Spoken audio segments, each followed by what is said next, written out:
Thank you once again for joining us today at Eastern News 24. I said by Kankonye Chikwero. Yes, Lokwa. All right, Kabop News of Tenya Bozi, Ajimake Webeni Rapupo. Still on the matter on hashtag Freeman Nnamdi Kanu and the end injustice against Igbo now. Then, Biko Genante, and the by Osi nke wetere tata bụ ajụjụ ndị Arise News discussion gbasara maka ebe ifemele nụ enwee na-ajụ sị ọ bụrụ na ndị a mere protest Freeman Nnamdi Kanu bụ bandit, Nigerian police a ga-abịa nso? Biko ọ bụrụ na-esori m na this broadcast kabarụ dele m ya na comment ma ya abịa nso tupu nnapụ unu kunu gee ya bụ ozi site n'ọnụ ndị Arise News and Sowore emere interview. O kwuru sị na ọ bụrụ na ndị a mere protest bụ Freeman Nnamdi Kanu bụ bandit, ndị ahụ ndị Nigerian police and army anyị abịa nso near that environment. Biko zaa m ya bụ ajụ na comment. Alright, ka napụ nkwunu gị ya bụ ife dịka na ihe gị kapa tụsa ya bụ ozi and gwa ife n'ụdị nke gị. Alright, over to you. Expectedly, predictably, the Nigerian police fired tear gas and some reports say live ammunition and occupied major roads here in Abuja to stop peaceful demonstrations called to protest against the continued detention for more than 7 years of the separatist leader Nnamdi Kanu, who's on trial facing terrorism charges. In the Abuja city centre, heavily armed police, supported by soldiers in a massive show of force, patrolled with water cannon and armoured trucks, firing volleys of tear gas wherever they saw protesters trying to gather. Mr. Kanu leads the banned Indigenous People of Biafra Movement, or IPOB, a group that advocates for the secession of southeast Nigeria. Mr. Kanu's supporters say his detention in the last decade is politically motivated. They want him released and the 7 counts of terrorism against him, to which Mr. Kanu has pleaded not guilty, quashed. Nnamdi Kanu was first arrested in October 2015 upon his return from the UK. He was later released on bail in April 2017 on health grounds. Later that year, his trial was disrupted when soldiers invaded his home in Abia State, leading to the deaths of some of his followers. Mr. Kanu subsequently fled the country, but was rearrested in Kenya in June 2021 and extraordinarily renditioned to Nigeria. In April 2022, the Federal High Court struck out 8 of the 15 charges against him, citing a lack of merit. Later, in October 2022, the Court of Appeal ordered his immediate release and quashed the remaining charges. However, a year later, the Supreme Court overturned that decision, allowing the federal government to continue his trial on the remaining counts. Mr. Kanu's continued detention has sparked growing public outcry and renewed calls for his release, culminating in today's protest. Rita Osakwe, Arise News. So, after today's demonstration, will there be more protests or perhaps a protest epiphany, a eureka moment that will lead to Mr. Kanu's release? Well, for more on this, I'm joined now in the studio by the main organizer of today's Free Nnamdi Kanu protest, the political activist and former presidential candidate, Omoyele Sowore. And I'm also joined by the public affairs analyst, Mazi Nnamdi Dixon Iregu, who is both a member of the People's Democratic Party and an obedient, and who took part in today's demonstration. Gentlemen, thank you very much indeed for coming in. Thank you for having us. You look a bit red-eyed there. I wonder why. Well, it's been a lot of tear gas inhalation today and a lot of attacks by the Nigerian police. So I haven't done anything else today than just protest. And we also ended up at the FCT command of Nigerian police to get some of the lawyers, because Nnamdi Kanu's main lawyer was arrested, and lawyer Jima, because his younger brother was arrested, and 11 others. We went to see them, and they gave us a hope, false hope, that they'll be released tonight. But we found out on our way here that they'll be moved to the place they call Abattoir, which is one of the reasons why there was NSAS in 2020. It's a major torture chamber of the Nigerian police. So they also tear gassed us right in front of their office this evening. So more than 7 years in detention, almost a decade in fact, and he's still not been found guilty of any crime.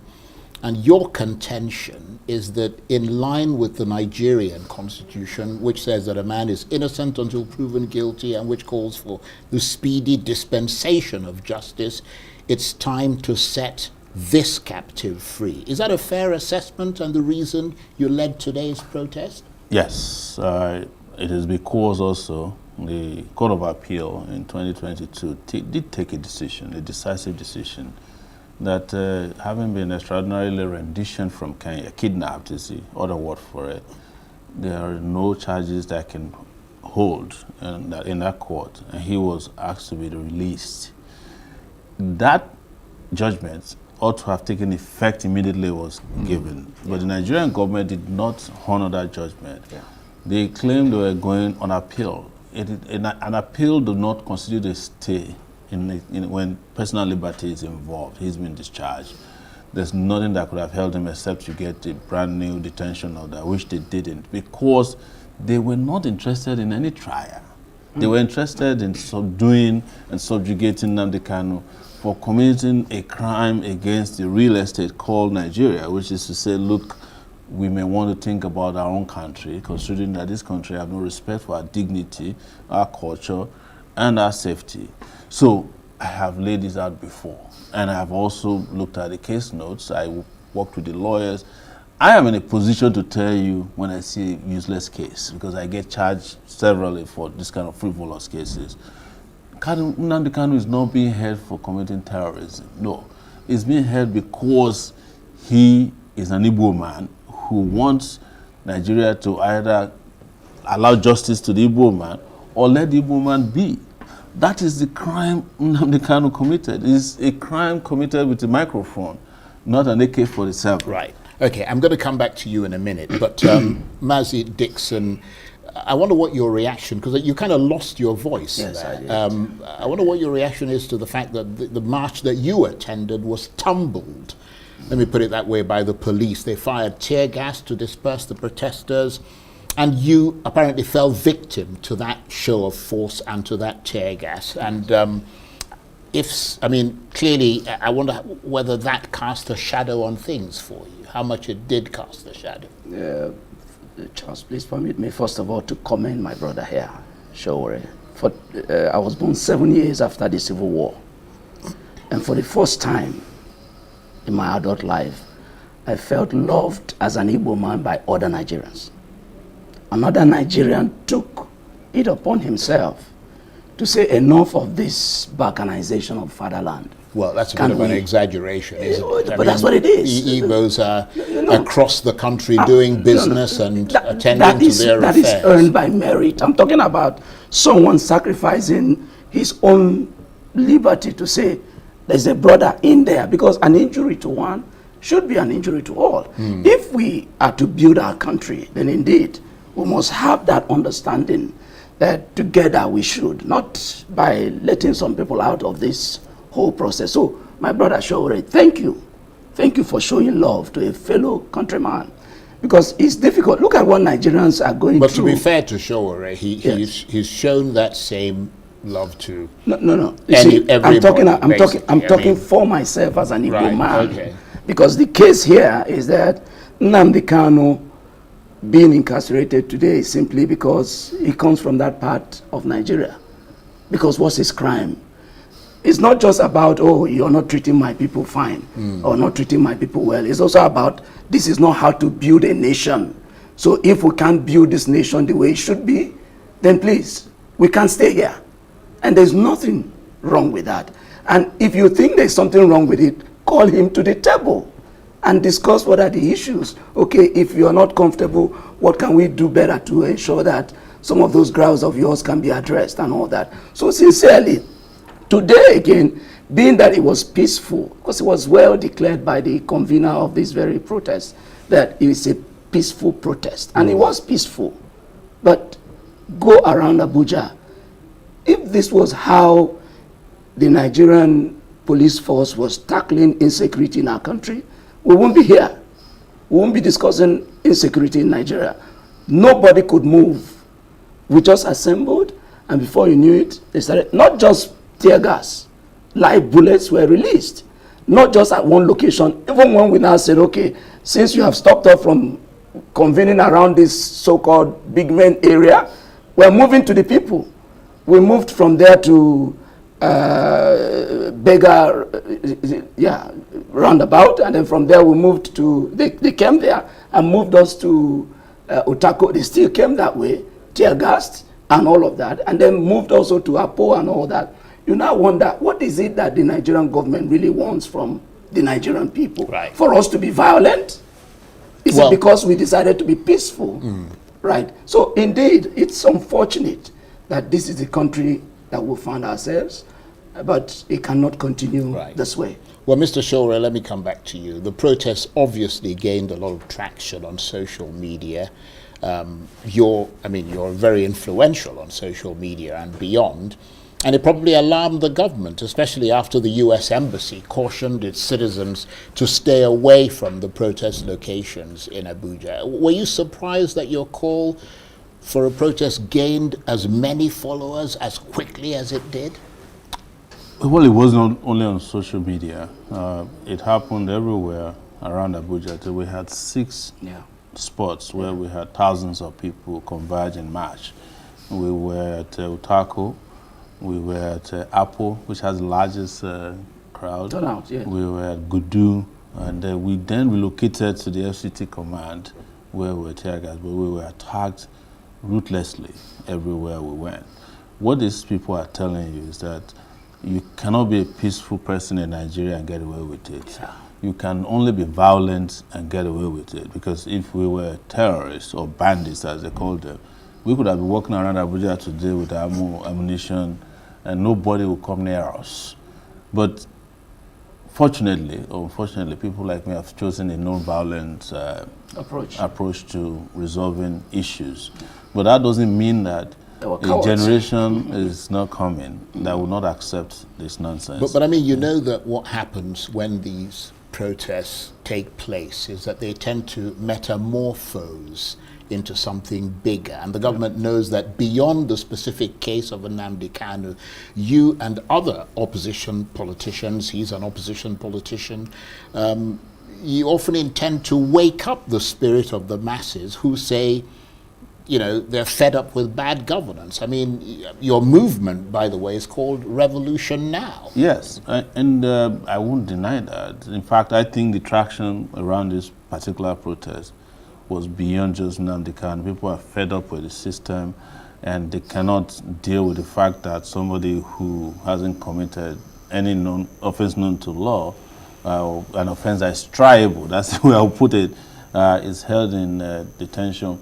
Whereas that same week, the president is pardoning drug dealers, kidnappers and murderers, and Nnamdi Kanu, who you can't establish any offense against, is kept perpetually detained, he's tortured, he's harassed, his lawyers, his lead lawyers were speaking, is in detention. I have to say that the time is ridiculously long. Yes. I mean, upwards of 7 years in detention. I mean, it doesn't make any sense at all. You see, the larger Nigerian nation is itself an open prison. I spent 5 years here over a boat. So sort of Gaza. Yes. That was But Gaza is better than Nigeria in some ways. I wouldn't go that far, to be honest. Gaza, throughout this period of bombardment, had electricity. so I had some kind of water supply that you can't get here. The sewage was. I am not in any way saying this, so you don't misunderstand me in the future. But Nigeria is, you can't even define what is wrong with Nigeria. It's like a nation that is at war, with itself and against itself. Yeah. And when you see this happen, what we have experienced with Nnamdi Kanu, with terrorists walking around, the federal government even went and attended the naming ceremony of one of the bandits after they met in Katsina, you would ask yourself, why am I here? Why am I in a country like this? And that is probably why most people call Nnamdi Kanu a prophet, that he saw into the future, that this country is not the kind of country you want to have your children in. And there's nothing wrong if you want your own country. This international law recognizes that. You know, if I declare Shura Republic tomorrow, what are you going to do to me? You know, arrest me and detain me perpetually? No, it is not done. So what we're saying here, when you see injustice, you know it, and you don't need to be told that the way and manner injustices are handled in Nigeria have colorations. Sometimes it may not be ethnic, but it might be religious, it might be political.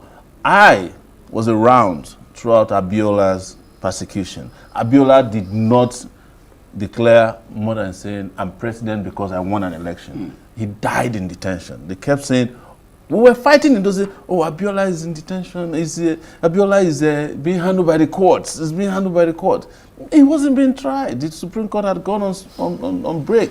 So did the same thing that I'm alarmed, and I'm saying this to anybody who is watching, I'm alarmed, I'm shocked that we are in a country where there's anybody who feels what is being done to Nnamdi Kanu is okay.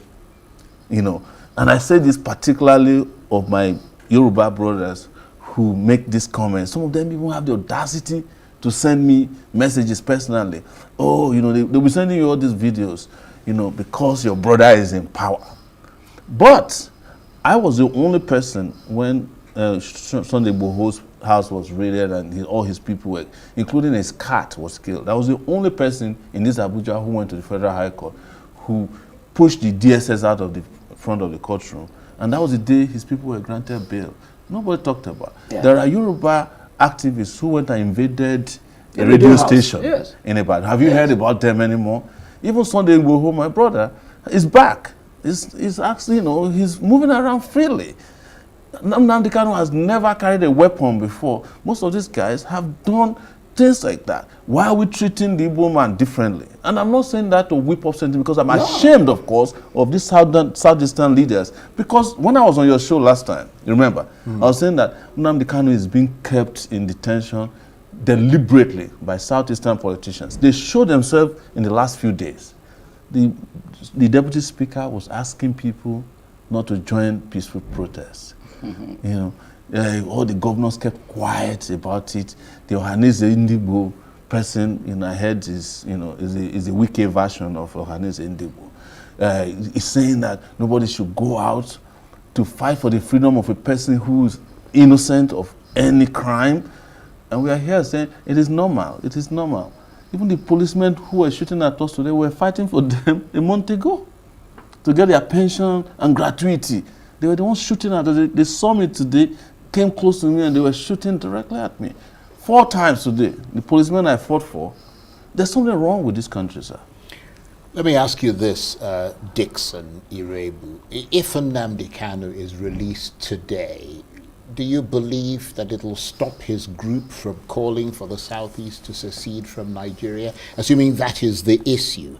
Or is it something that is beyond him alone, and therefore he should not be held entirely responsible for it? Because I think somebody made the point earlier today that you had the Biafra war before him, and of course groups like MASOB, etc., before IPOB. Yes. If Nnamdi Kanu is released today, first what it will bring is a separation from the call for secession, or for the call for Biafra, away from the criminals who have wrecked the Southeast today.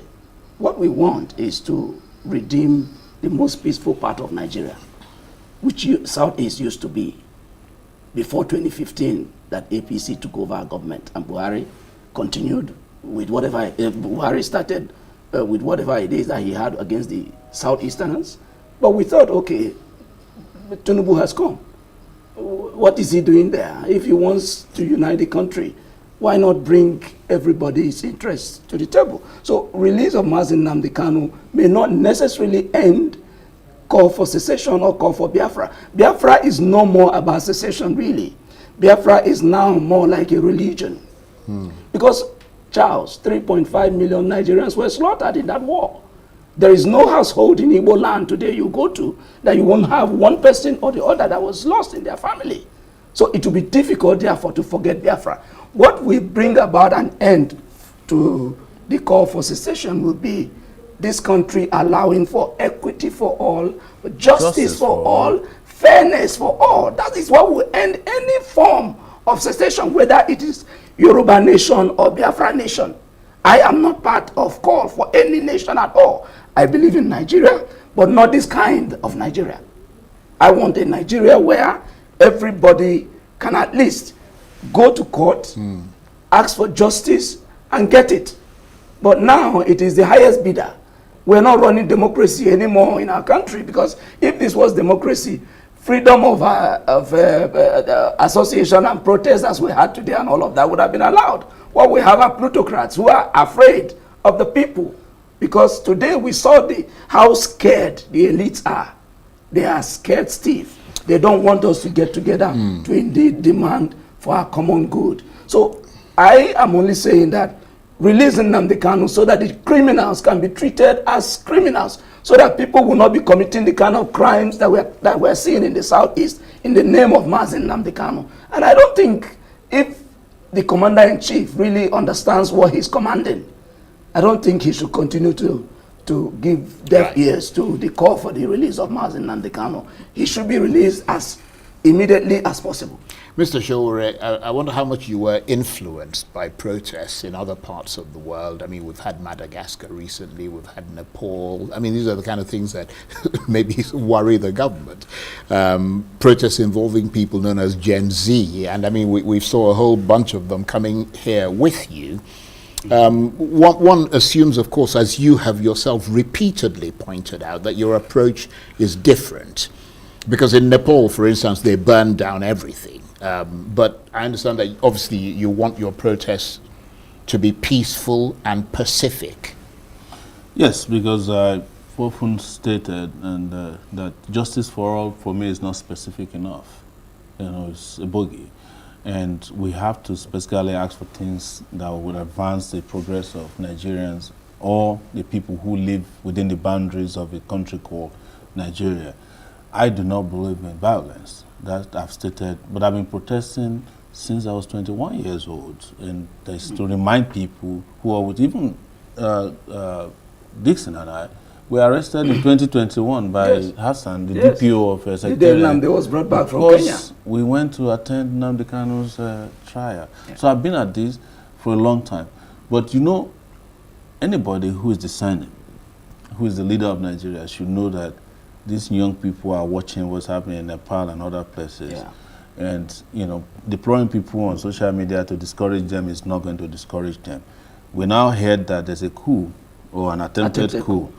So everything, you know, the jigsaws are coming into place. Those are reports that are verified. Well, and let me just point out that the Defense Department denied that any such thing took place. Well, you know, anything they deny is something you should believe, especially when it comes to those kind of issues. But we have to kind of balance the story. So, but what I'm saying here is that Nigerians are watching, and you can't use barbed wire to separate them from their leaders forever. One day, they will step over the barbed wires, the tear gas will not work, it won't stop anybody, water cannons will be useless. Even the bullets, how many? Even bullets, the moment you kill a few people. But I'm wondering, I mean, you said you've been protesting since you were 21. Yes. I mean, do you, after all those years, do you think that people have a disproportionate amount of power to effect change? Because it doesn't seem to be happening in this, if you like, bifurcated, many channels political world that Nigeria has become, or Nigeria is. If there was no protest in Nigeria, Nigeria would have gone completely to the dogs.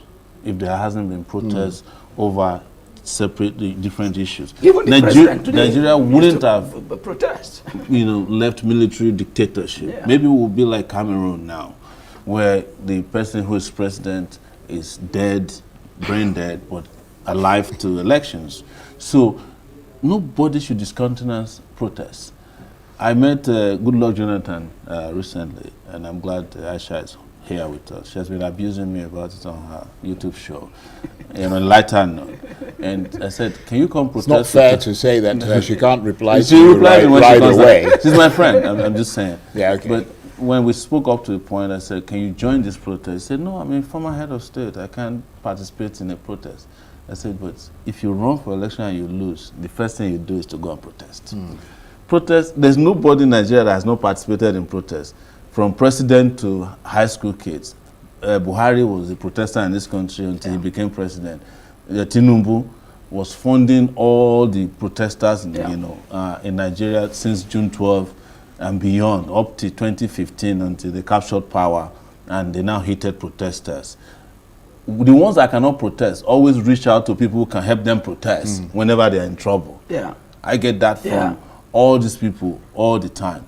This Nnamdi Kanu that we're talking about once protested on behalf of Orji Kalu when he was being tried for corruption. Orji Kalu is now one of the people who says, oh, Nnamdi Kanu should let the court process be completed. But when he was tried for corruption, what did he do? He ran to the APC because he cannot trust Nigerian courts. These are the kind of people you have in these political parties who are so dishonest and hypocritical. They don't care about And like I said, there's a generation watching. And that generation is what the biblical people say that the next Pharaoh may not know Joseph. Abi? Yes. Pharaoh. Yeah, Pharaoh. Pharaoh who knows. Right. Let me ask you this, because very briefly, because we're almost out of time. A lot of dust has been raised by today's protest, no question about that. But is it likely to make things better or worse for Mr. Kanu? 30 seconds. It should make it better because the statement was loud and very resounding. I believe those living in their high fences in the villa heard very loudly that the people are demanding for the release of Nnamdi Kanu. I just want to believe that they should respond to that. A final word from you, Mr. Shore. What happens next with your stated desire to mount pressure on the government to release Nnamdi Kanu? If they don't, there will be a bigger murder of all protests. Again, we will announce the date, but let me say this. I'll give them a period of grace to get the acts together and do this as soon as possible. Otherwise, we'll be back. Okay, on that note, I want to thank both of you very much indeed, and to say that I think a lot of Nigerians would agree that you're both very courageous. Thank you. Omoyele Shore is a political activist, former presidential candidate, and main organizer of today's Free Nnamdi Kanu protests, and Mazin Nnamdi Dixon Irebu is both a member of the PDP and an obedient.